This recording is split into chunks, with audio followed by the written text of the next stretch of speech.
Anda kembali menyaksikan Breaking News pemirsa, pasangan bakal calon gubernur dan wakil gubernur Jawa Tengah, Ahmad Lutfi dan Taj Yassin, resmi mendaftarkan diri di Komisi Pemilihan Umum atau KPU Jawa Tengah.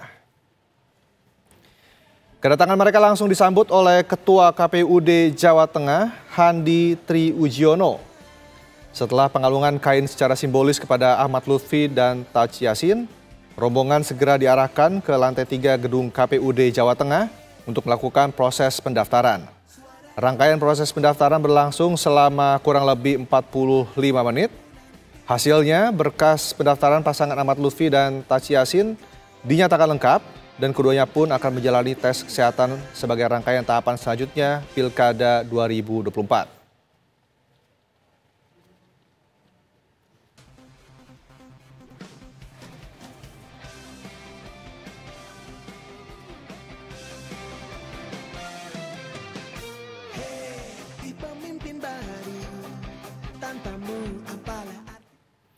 Informasi selengkapnya dari KPU Jawa Tengah kita akan tanyakan kepada rekan Arga Dumadi.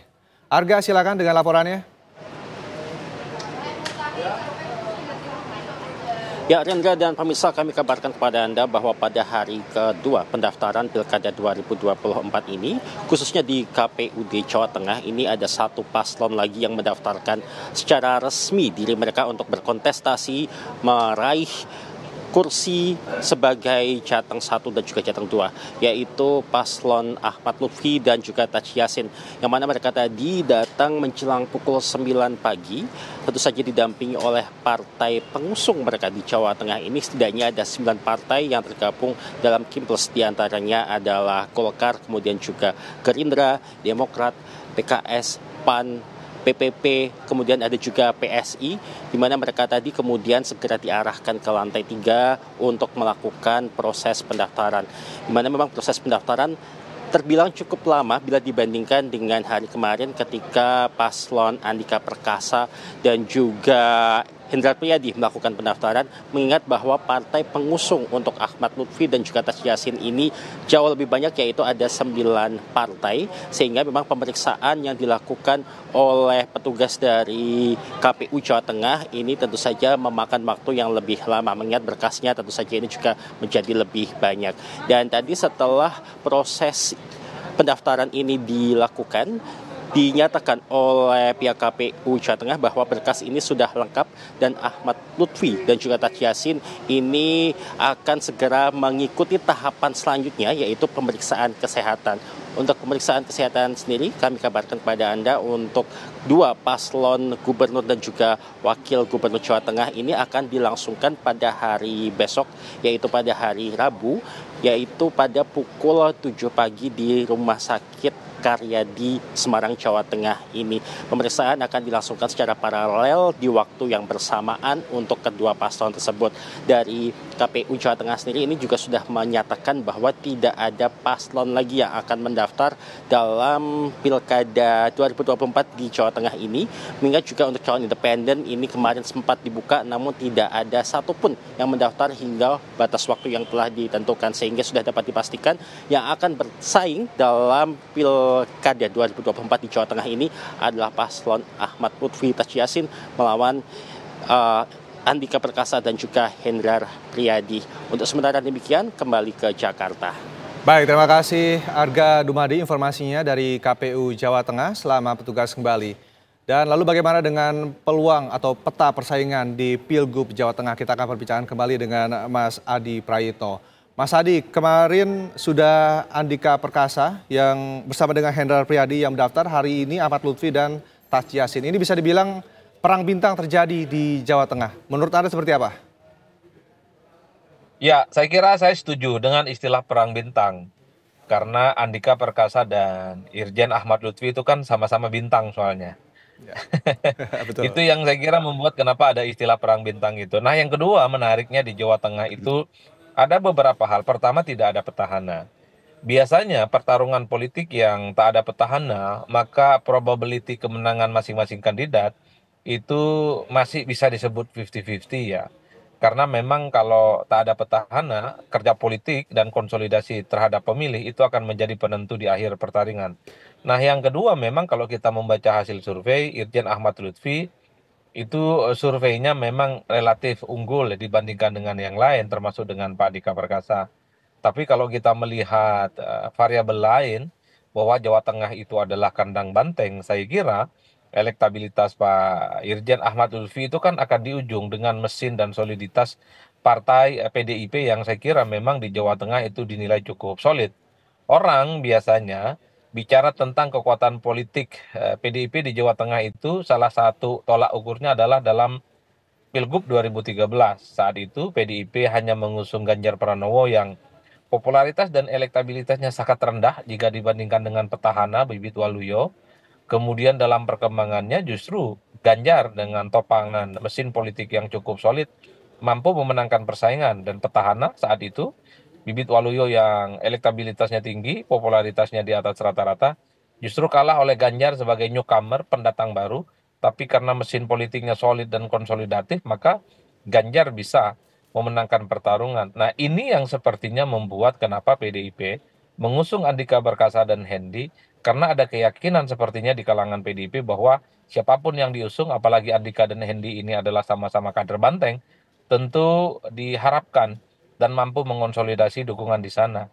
Oleh karena itu, ini yang saya kira akan menarik. Satu sisi penantangnya adalah Irjen Ahmad Lutfi dengan Taji Yasin yang saya kira mewakili dari kalangan pemilih Islam. Beliau itu adalah mantan wakil gubernur yang juga berpasangan dengan Pak Ganjar Pranowo. Jadi ini yang saya kira pertarungan di Jawa Tengah itu adalah pertarungan yang cukup sengit, pertarungan antara dua bintang dan ditopang oleh mesin politik yang cukup luar biasa.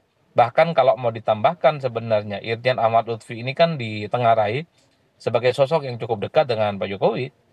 Makanya tidak mengherankan ini akan terjadi head to head ulang gitu ya antara kekuatan politik yang dimiliki oleh PDIP dengan sosok yang dekat dengan Pak Jokowi.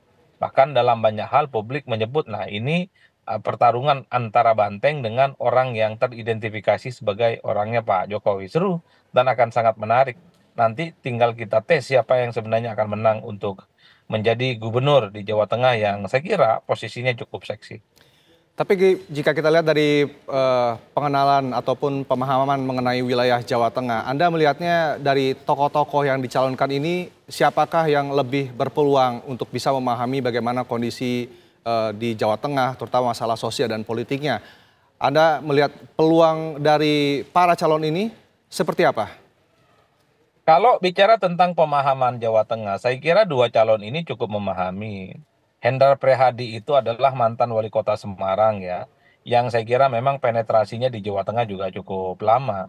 Irjen Ahmad Lutfi saat ini dan bahkan sebelum mendaftarkan diri itu kan posisinya sebagai Kapolda ya, yang Ya. saya kira pastinya cukup tahu banyak terkait dengan persoalan-persoalan kunci yang ada di Jawa Tengah, termasuk misalnya Gus Yassin atau Taji Yassin yang saya kira sudah lama malang melintang sebagai politisi di Jawa Tengah. Jadi kalau ditanya siapa yang punya kapasitas, punya kompetensi dan pengetahuan terkait dengan persoalan di Jawa Tengah, saya kira semua calon ya akan memahami ini cukup signifikan. Yang paling penting adalah kalau jadi gubernur, apakah persoalan-persoalan Jawa Tengah itu akan bisa selesai secara signifikan? Kan di situ tantangannya. Misalnya soal kemiskinan, soal bagaimana pengangguran, dan termasuk juga soal banjir rob ya yang saya kira ini sudah menjadi persoalan yang cukup lama yang nggak selesai. Oleh karena itu, pilkada kali ini memang menjadi harusnya menjadi ajang untuk mencari pemimpin yang dinilai punya kemampuan untuk melakukan manuver dan terobosan-terobosan signifikan yang terkait dengan persoalan-persoalan daerah. Di Jawa Timur, di Jawa Barat, di Jakarta, dan Jawa Tengah, problemnya hampir sama. Tentang kemiskinan, tentang pengangguran, tentang akses terhadap pekerjaan yang saya kira sampai hari ini menjadi tiga masalah besar yang paling krusial untuk segera bisa dituntaskan. Baik, Mas Adi, kita kembali membahas mengenai istilah perang bintang ini di Jawa Tengah. Yang satu ada bintang dari kepolisian dan yang satu lagi pasangan adalah bintang dari TNI. Anda melihat apakah ini akan memiliki pengaruh besar dalam Pilkada Jawa Tengah kali ini?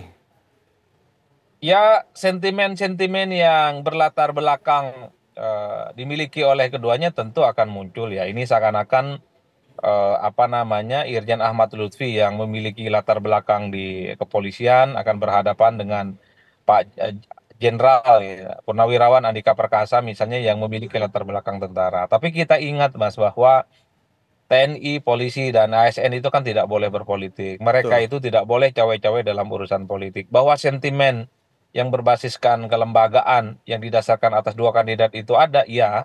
Tapi memang kita juga mengimbau kepada siapapun di negara ini, termasuk di Jawa Tengah, karena memang aturan kita tidak memperbolehkan gitu ya, ASN, TNI, dan Polri itu berpolitik, ya memang sebisa mungkin harus bisa menahan supaya tak lagi ikut campur dan cawe-cawe dalam urusan politiknya. Karena saya kira pertarungan politik itu sudah menjadi domain bagaimana demokrasi itu ditegakkan, bagaimana prinsip-prinsip keadilan yang sesuai dengan peraturan itu juga harus bisa disimulkan. Tapi yang menariknya itu karena latar belakangnya Pak Irjen Ahmad Lutfi yang polisi, dan menariknya lagi Pak Andika Perkasa itu ya berlatar belakangkan tentara. Ini seakan-akan terjadi head to head gitu ya antara apa namanya Pak Andika dan Irjen Ahmad Lutfi, yang tentunya ini akan menjadi big smash di kandang banteng.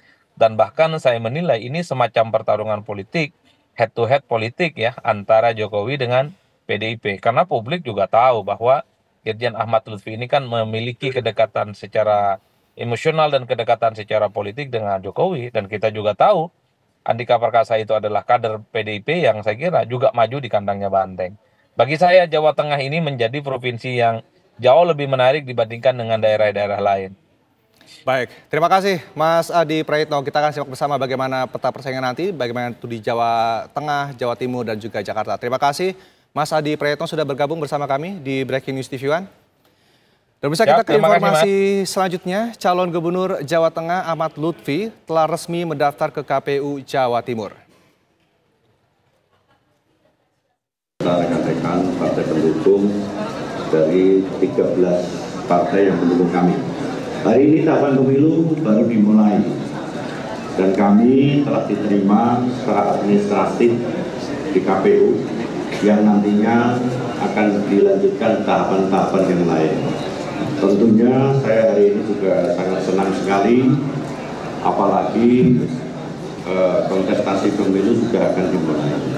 Saya hanya minta doa restu, semoga pelaksanaan kontestasi ini menjadi kontestasi yang sangat menyenangkan, karena sejatinya pesta demokrasi itu harus senang.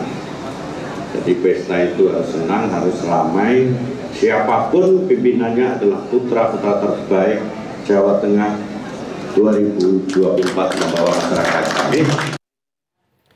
Baik, tadi bisa bagaimana pernyataan resmi dari calon gubernur dari Jawa Tengah Ahmad Lutfi dan juga wakilnya Taci Yassin Maimun atau Gus Yassin yang telah resmi mendaftar Pilgub Jawa Tengah di KPU Jawa Tengah. Mereka didampingi oleh Wakil Presiden terpilih Gibran Rakabuming Raka. Dalam pidatonya, Ahmad Lutfi juga mengajak seluruh masyarakat untuk mengamankan jalannya pilkada di Jawa Tengah. Dan pemirsa, Breaking News TV One masih akan kembali sesaat lagi bersama rekan saya Fahada Indi. Tetaplah bersama kami.